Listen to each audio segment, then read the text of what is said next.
So I'm going to be back for a more traditional book report, once again with C.S. Lewis discussing the Abolition of Man. First, usually we do the background. First published in 1943. This is the version I have. To make my life easier, I pulled up the PDF version, or not really PDF, an HTML version here to find quotes as we're going through it. If you're interested in learning more, there's also this C.S. Lewis Institute study guide that I'll share.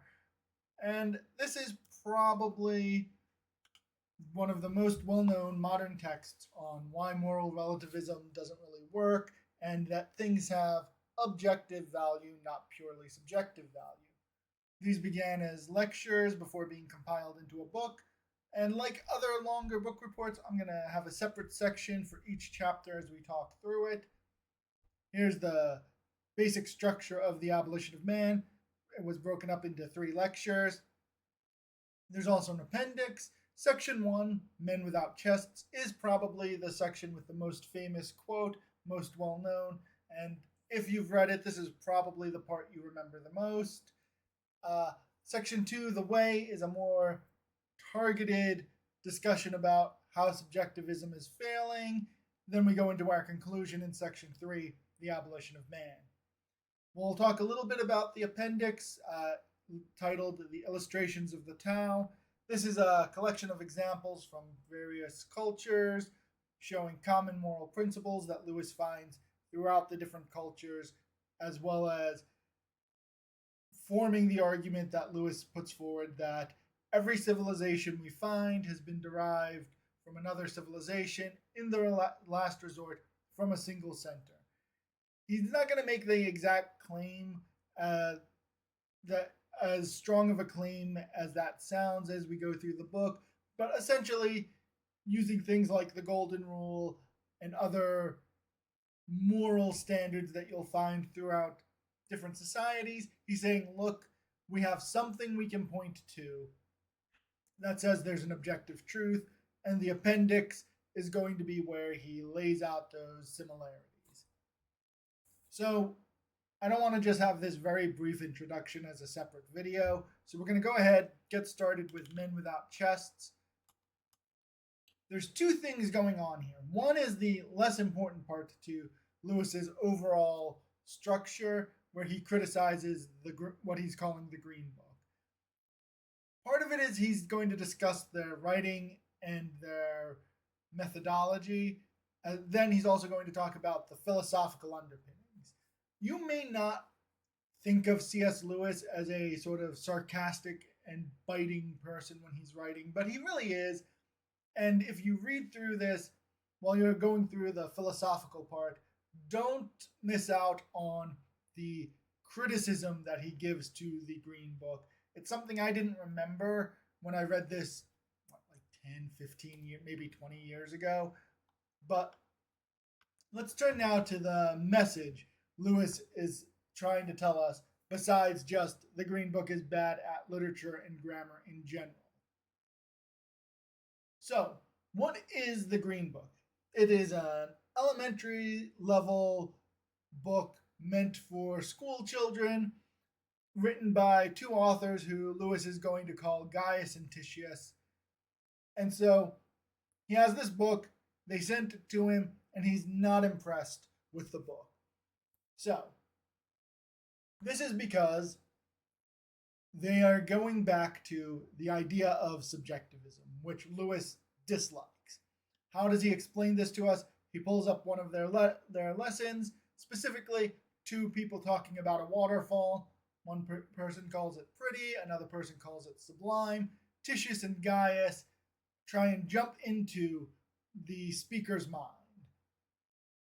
by trying to say, well, the waterfall doesn't have this quality. The speaker is talking about his own feelings about how sublime this waterfall is. So, Lewis quotes this by saying, this confusion is continually present in language as we use it. We appear to be saying something very important about something, and actually we are only saying something about our own feelings. Here we go. This area here. This is what Lewis is rejecting. Rather, he's saying that the sublime feelings aren't being projected onto the waterfall. The man is recognizing this objective quality of the waterfall and is transmitting it to whoever's listening, right? What Lewis is saying is that this is a veneration of the waterfall. The man is feeling humbled by being in the presence of this waterfall. So we can't say that the feelings are the same thing as the quality he's describing. This isn't just wordplay or sophistry. Things have to have qualities separate from what one feels about the thing Lewis argues. You can think of this like if I look at a red door and I say, that's a red door. I'm not implying any redness about myself, right? I'm trying to describe to you the quality of the door.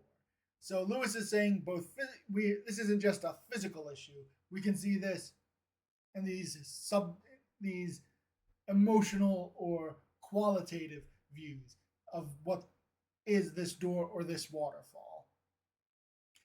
So the second lesson he walks through is trying to explain that this isn't something that Gaius and Titius are doing consciously, right? They're not consciously going out and saying, yeah, no, there are no qualities in things. They're all just reflections from the inner self. But they're not trying to deliberately smuggle this into a grammar lesson, like you might smuggle in a lesson about how sharing is important when teaching, a math division course or something. This is just a sloppy lesson that has accidentally implied what Lewis says, that the accidental implication is that all values are subjective and trivial. This is what Lewis has an issue with, and he's trying very much to not say this was a deliberately intended message. Specifically, the second lesson he talks about is that the Green Book is attempting to debunk the idea of these overly emotional appeals, and that the way that people can avoid this is by using their intellect as a shield against emotion. The lesson in question is looking at some advertisements that the Green Book pulls to show how how is this trying to manipulate you. You might think of something sort of like we'd see on old SATs where they're like, hey, what is the meaning of this written thing? How is it the author trying to make you feel? Why shouldn't you feel that way?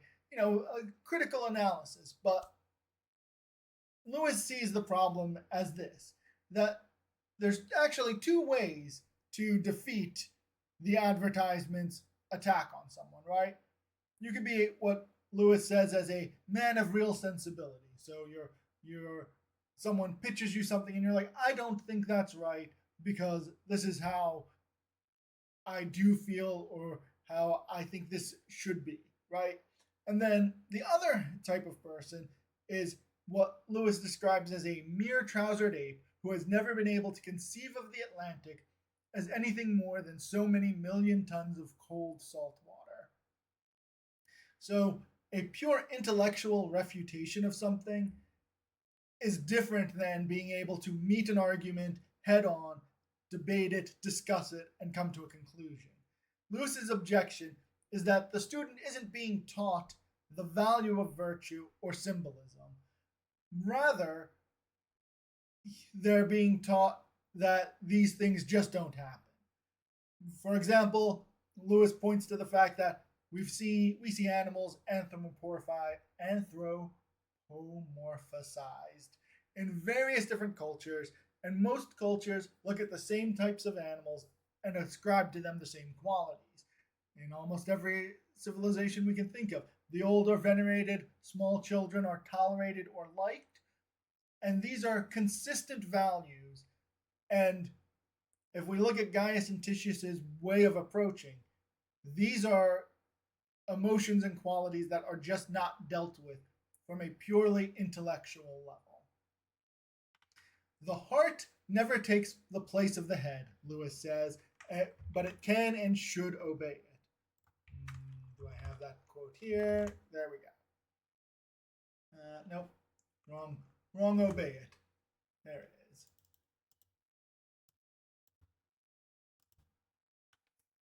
So this is the main thrust of the rest of these lectures, that it isn't enough to simply be intellectual.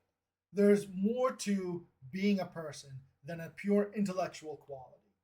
It's the difference between identifying your emotional responses that are appropriate and consistent with the values you see in the world, or teaching people to just remove all sentiment from their life. Lewis and I obviously lean towards the first, that emotions, subjectiveness isn't just subjectiveness, right? That there is a real quality to certain things. There's something that can be said for being stoic, but the value of stoicism is an argument that you can only make if you accept that this emotional value exists at all. Lewis sees this as men transmitting manhood to men as opposed to mere propaganda. Again, once and more, there's an emotional truth to something, whereas propaganda is attempting to obscure that truth. So, what this propaganda does is to remove the ability to understand virtue or emotion. The real world still demands that you act like those virtues or emotions matter, even as Gaius and Titius over here are trying to teach you to not interact or understand how you're reaching these. That's what brings us to probably the most famous quote from the piece here. We make men without chests and expect of them virtue and enterprise. We laugh at honor and are shocked to find traitors in our midst. We castrate and bid the geldings be fruitful. This is Lewis's issue with Gaius and Titius and the Green Book. That here we are extolling the virtues of pure intellectualism. All we want to do is talk about, not what something means or is, but just this millions of tons of cold water. We're not talking about the vastness of the ocean, the seeing over the horizon in the distance. We're just talking about pure mechanical fact. And if you do that, you remove this drive, the dynamism, the creativity, the emotional truth that exists in humanity. So how do we come to realize A, this truth exists, and B, why is it valuable? That's what the next two sections are going to be about.